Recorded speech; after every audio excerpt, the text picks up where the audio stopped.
अस्सलाम वालेकुम। मेरे पास काफ़ी बालाई इकट्ठी हो गई थी। 2 बाउल मैंने रात को निकाल के रख दिए थे, 1 अभी फ्रीज़र में पड़ा था। तकरीबन 2.5 किलो बालाई थी और इनको मैं आज 2 मुख्तलिफ़ तरीकों से बनाने लगी हूँ और देखते हैं कि कौन-सा तरीका कामयाब होता है। सबसे पहले मैंने बहुत धूम सुनी है कि जी कुछ भी ना करें, ना दही लगाएँ और ना उनको मदानी लगाएँ, ना फेंटें और चूल्हे पे रख दें और आपकी बालाई से घी निकल आएगा। लेट्स सी क्या होता है। मैं ये 2 बर्तन में जो बालाई पड़ी थी उसको मैंने डाल दिया है एक कढ़ाई में और देखते हैं कि कितनी आसान है और इसमें से कितना घी निकलता है। लेट्स सी इसको ये दूसरा बाउल भी मैंने डाल दिया। ये तकरीबन सवा किलो या 1 किलो बालाई होगी और लोग कहते हैं कि अगर किलो बालाई है तो उसमें से किलो तो घी लाज़मी निकलता है। में भी थोड़ा बहुत हिसाब आगे पीछे हो चिकनाई के हवाले से और मैंने अब फ्लेम ऑन कर दिया है।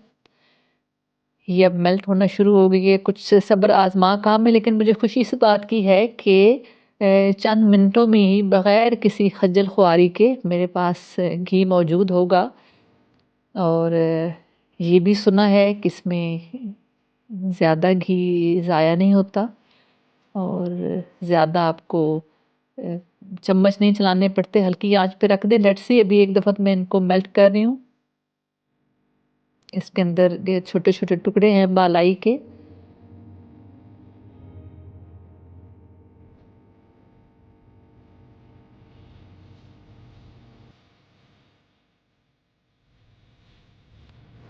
ये अब बॉयल होना शुरू हो गया है। अभी मुझे घी तो कहीं नज़र नहीं आ रहा और थोड़ा-सा इसका फ्लेम और तेज़ करते हैं। अब हल्की-सी मुझे इसमें घी की झलक नज़र आने लगी है। इसका मतलब है कि घी अलग होना शुरू हो गया है। साथ-साथ मैं चम्मच भी हिला रही हूँ और ये नीचे शायद जो बालाई में से निकला है वो है इसका जिसे छाना है। अ, अब असल मरहला आ गया है देखना है कि घी इसमें से कितना सामने आता है और घी में से जो बाकियात निकलती हैं वो और तकरीबन 25 मिनट के बाद मेरे सामने ये सूरत हाल है। इसमें घी तो बहुत कम रह गया है और जो बालाई खुश्क हुई है वो ज़्यादा यानी कि आप कह सकते हैं कि कुछ 1.5 पाव के करीब या मैं अगर इस कढ़ाई को उलट के देखूँ थोड़ा-सा तो तकरीबन आधा किलो घी और मुझे लगता है कि इस प्रोसेस में काफ़ी कुछ ज़ाया हुआ है घी क्योंकि ये जो अंदर एक अ, इस हलवा सा है इसके अंदर बहुत ज़्यादा घी है जिसको निकालना बहुत मुश्किल है। ख़ैर इसको मैंने भूना और भून के इसका ये पंजीरी सी बन गई और जो कि खाने के काबिल नहीं है। इसके अंदर खटास सी है हल्की-सी। ख़ैर हासिल कलाम ये है कि मैं 1.5 किलो बालाई का मैंने सत्यानाश कर दिया और आखिर में थोड़ी-सी जो है वो पंजीरी हाथ में आई जिसमें मैंने चीनी डाली और ये भी पता नहीं कोई खाएगा या नहीं खाएगा। लेकिन काफ़ी घी जो है वो ज़ाया हो गया। अब मुझे दूसरे बाउल की तरफ जाना है और उसको एक और तरीके से बनाना है। अब ये वो तरीका है जिसमें मुझे कहा गया है कि आप इसको ब्लेंड करके बनाएँ। और ये जो अभी मैंने आपके सामने फ्रीज़र से निकाला था बाउल, उसमें भी तकरीबन किलो के आस-पास होगी बालाई। मैंने इसमें से कुछ बालाई जो है वो ऐड कर दी है इसमें।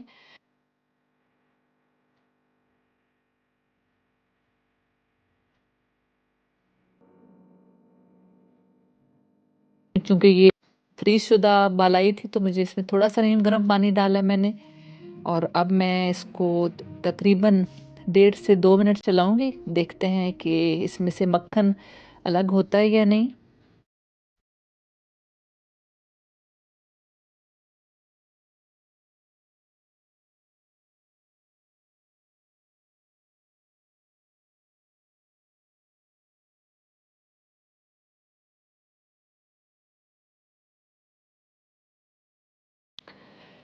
जी, मुझे इसमें अब थोड़ा-थोड़ा मक्खन नज़र आ रहा है और लस्सी-सी जो है वो अलग हो गई है। ढक्कन उठाकर देखने पे ये आपको नज़र आ रहा होगा और बहुत जल्दी ये मक्खन निकल आया। तकरीबन 1 से 2 मिनट ही मैंने इसको चलाया और ये देखिए आपके सामने। अब मैं इसी तरीके से सारा मक्खन निकाल लूँगी, यानी कि थोड़ा-थोड़ा इसमें मैं मलाई ऐड करती जाऊँगी और ब्लेंड करती जाऊँगी। ये मेरे पास अभी वो पूरा बाउल भरा हुआ है, लेकिन मैं इसको एक दफ़ा ब्लेंड करके फिर इसको मेल्ट करते हैं और देखते हैं कि इसका क्या नतीजा सामने आता है। क्या ये भी उस तरीके की तरह इसमें घीस आया होता है या नहीं? फिर कढ़ाई हमने ले ली और इसमें ये बालाई से निकला मक्खन डाल लिया और ये पहले 2 हिस्सों में मैंने निकाला और फिर अगले 3 हिस्सों में, यानी जो 2 मेरे पास बाउल भरे हुए बालाई के थे, उससे तकरीबन ये देखिए मुझे आइडिया नहीं है, लेकिन किलो से ज़ायद ही मक्खन है। और चलें अब इसको पिघलाना शुरू करते हैं और देखते हैं कि ये इसका रिज़ल्ट क्या आता है।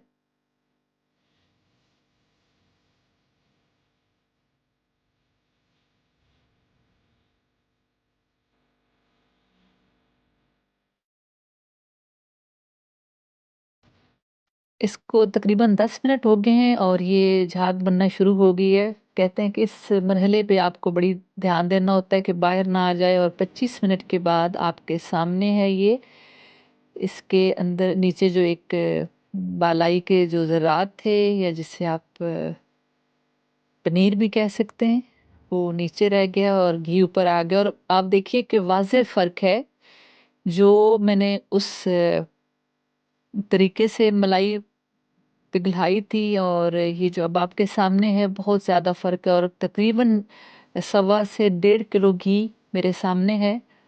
तो प्लीज़ जब भी आप बेहतर तो है दही लगाकर और जिस तरह आप पहले बनाते हैं, लेकिन अगर आप घर में बालाई से बनाना चाहें तो ये तरीका सबसे बेस्ट है कि आप ब्लेंड करके बनाएँ। किसी और तरीके से बालाई को डायरेक्ट पिघलाएँगे तो मेरा ख़्याल है बहुत ज़्यादा घी ज़ाया होने का ख़तरा है और ये मेरा घी आ गया है, पराठों में इस्तेमाल होगा। इजाज़त दीजिए, अल्लाह हाफ़िज़।